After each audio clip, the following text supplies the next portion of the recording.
I was grading spelling tests with a red marker when my entire life changed. It was a Wednesday afternoon in late October. The classroom smelled like dry erase markers and apple cinnamon candles. 22 first graders were bent over handwriting worksheets. I was sitting cross-legged on the reading rug, papers in my lap, when my phone buzzed in my cardigan pocket. Unknown number. I almost let it go to voicemail. Something made me swipe right. A man's voice, calm and careful, asked if I was Marigold Elaine Calloway.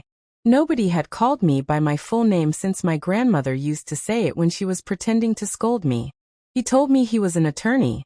He told me there had been an accident on Route 17 outside Knoxville. He told me my grandparents, Chester and Lorraine Calloway, were gone. I remember staring at a small paper butterfly one of my students had taped to the leg of my desk. I stared at it for a very long time. Before I tell you what happened next, you need to understand where I came from. I grew up in a suburb of Nashville. My parents, Douglas and Patrice, cared enormously about how things looked. My father sold commercial real estate and drove a car that announced his success before he ever stepped out of it. My mother chaired the neighborhood beautification committee and made sure our Christmas lights were up before anyone else on the block. My brother Brandon was 2 years older, tall and confident, and had learned early how to make my father laugh. He played golf at 12. He knew how to work a room. I was quieter. I liked books and thunderstorms and helping things grow. At the dinner table, I was largely background noise. The only place I ever truly exhaled was at my grandparents' house in the foothills outside Knoxville. Chester and Lorraine had built a trucking and logistics company, Callaway Freight Solutions, from nothing. My grandfather started with one borrowed truck and a route from Knoxville to Charlotte and back, sleeping at rest stops to save money on motels. He had a 6th grade education and more integrity than anyone I have ever met. Their house was small and a little crooked and smelled like coffee and would smoke. My grandmother had tomato plants along the back fence. My grandfather had a workshop where he let me hand him tools and explained what every one was for. My father was embarrassed by them. He called their neighborhood the Holler, even though it wasn't. He made quiet cutting remarks about their truck in the driveway, or my grandmother's coupon clipping. He never said it directly, but the message was always clear. These people were beneath us. Forget that they had handed my father a down payment on his first commercial deal without blinking. Forget that every time his business stumbled, it was Chester and Lorraine who quietly caught him. They never complained. Not once. Not to me. My grandmother taught me to make biscuits from scratch, to sew a straight hem, to look people in the eye when they were talking to you. My grandfather taught me that a deal done on a handshake from a person of integrity was worth more than any contract. He told me that the people who work the hardest are usually the ones nobody notices, and that a good leader notices them first. When I told my parents I wanted to be a teacher, my mother set her fork down slowly. Marigold, she said, you have options. My father just said we're not paying for that. And they didn't. My grandparents paid for every semester. Without hesitation. My grandmother sent me a card the week I started my education program. In her looping cursive she wrote, "We are so proud of you. The world needs more people who show up for children. You are going to be wonderful." I kept that card in my wallet for years. I still have it. I became a first-grade teacher in a public school in Murfreesboro. My apartment was small, my car had rust along the wheel wells, I ate a lot of pasta, and I loved my life. My students were everything. On hard days I held on to what my grandfather always told me. Do your work like it matters, Annie girl, because it does. Every Sunday for 9 years, I drove to Knoxville for dinner. I never missed one unless I was sick. My parents called occasionally, usually to mention something Brandon had accomplished or to remind me that my cousin was getting married, and I needed to buy something appropriate to wear. They never once asked about my classroom. They never asked about my kids. The funeral was everything the rest of my family was. Polished, performative, hollow. My mother wore a hat. My father gave a eulogy that was more resume than remembrance.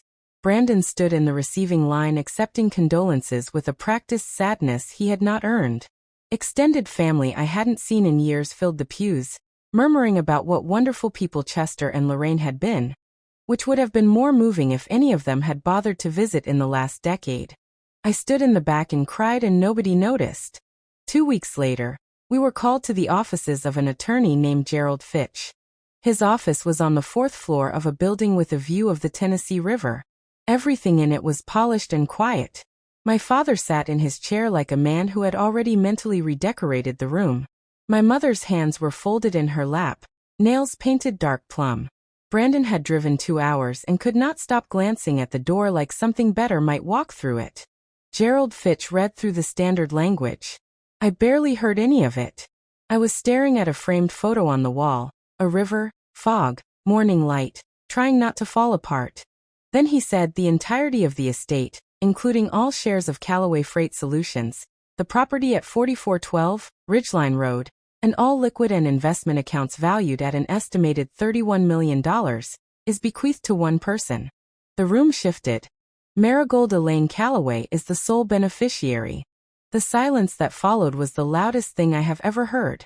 My father's face moved through several stages in about 4 seconds. Disbelief. Confusion. Rage. Run that back, he said, very controlled. Gerald did not run it back. He slid the document across the desk. My mother's composure cracked first. This is a joke, she said. They were old. She was over there every Sunday filling their heads. Gerald said quietly that they had anticipated questions about their capacity. He turned his laptop around. They recorded a message. I saw my grandparents on the screen. They were sitting on their couch, the one with the faded blue flowers I had sat on 1,000 times. My grandfather had his hand over my grandmother's. They looked older than I remembered, but their eyes were sharp and absolutely present. My grandfather spoke first. Well, if you're seeing this, then we're gone, and I hope we didn't leave too big a mess. Lorraine picked out what to wear, so at least the caskets were tasteful. My grandmother smiled and elbowed him. Even then, they made me laugh through tears. We made this choice with clear heads and full hearts, my grandmother said. We thought a long time about what legacy means. We realized it doesn't mean money. It means values. It means what you leave behind in the people who carry you forward. My grandfather cleared his throat. Douglas and Patrice, we love you. But there is a difference between love and trust, and we learned that difference over many years.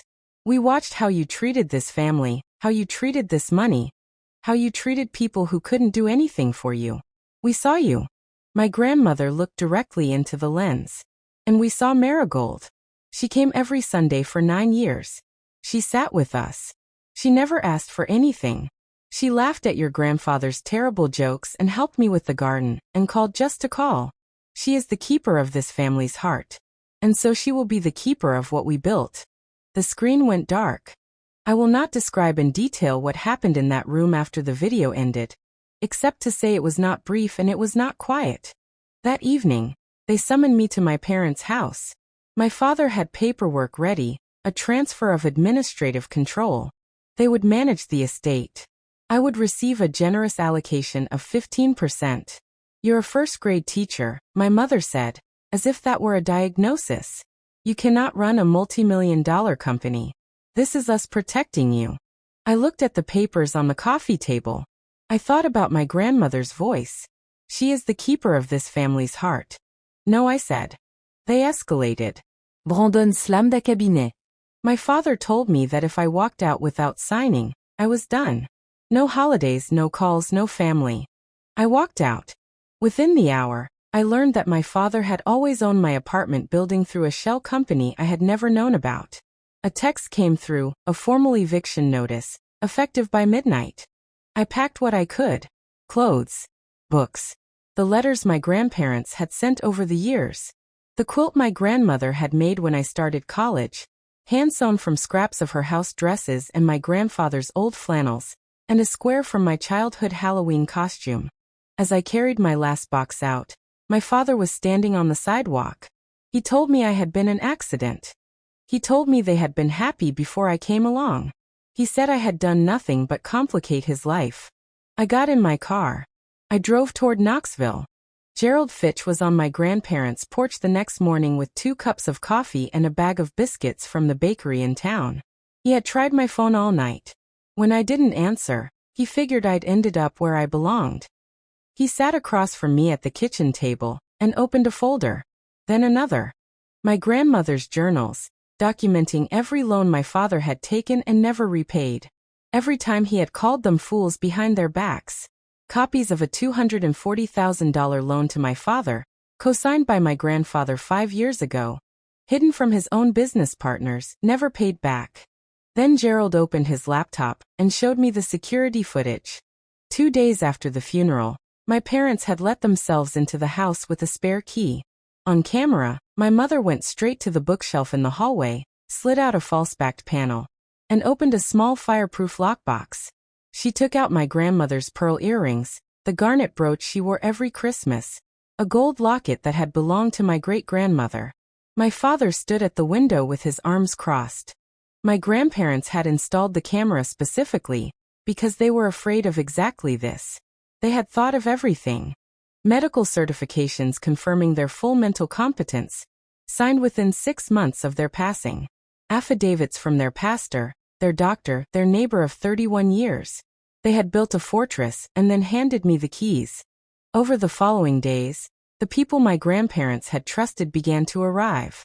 Dolores, my grandmother's best friend of 40 years, who brought a second journal and enough casserole to feed a small town.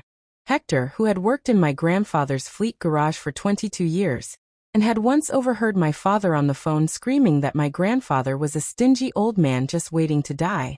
Warren, my grandfather's business partner, who spread the financial records across the kitchen table with quiet fury. And Judge Sandra Beaumont, who had grown up down the road from my grandparents and showed up in a blazer and said simply, "Chester called in every favor I owe him. Let me return it." When my father, mother, and brother arrived the next morning expecting to find me alone, expecting to find me small, they found that kitchen table full of people. A retired judge, a former county sheriff's deputy who was now a neighbor and a friend, a business partner with financial records laid out in neat, devastating order. My father tried his usual performance. He pointed at me and called me manipulative. He called it a circus. Gerald let him finish. Then he turned on the laptop. They watched themselves on the security footage. My mother went perfectly still. Warren placed the loan documents on the coffee table. The room went quiet. The kind of quiet that settles over a place when everyone in it knows the argument is over. I looked at my father. For the first time in my life, I saw him clearly.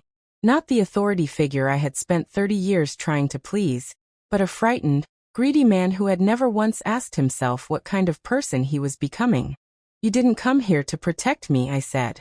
"You came here because you were afraid I would become someone you couldn't control. You spent my whole life making me feel like I wasn't enough.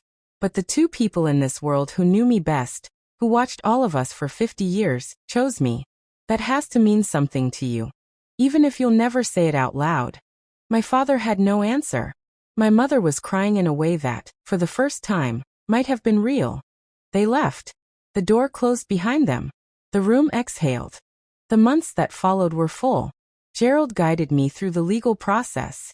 Warren taught me the logistics company from the ground up, not because I was going to run operations, but because my grandfather had always believed a leader who doesn't understand their people's work can't truly respect it. I learned what it meant to manage a fleet. I learned what it cost a driver to spend a week away from their family. I learned why my grandfather had always kept a coffee pot on, and an open door.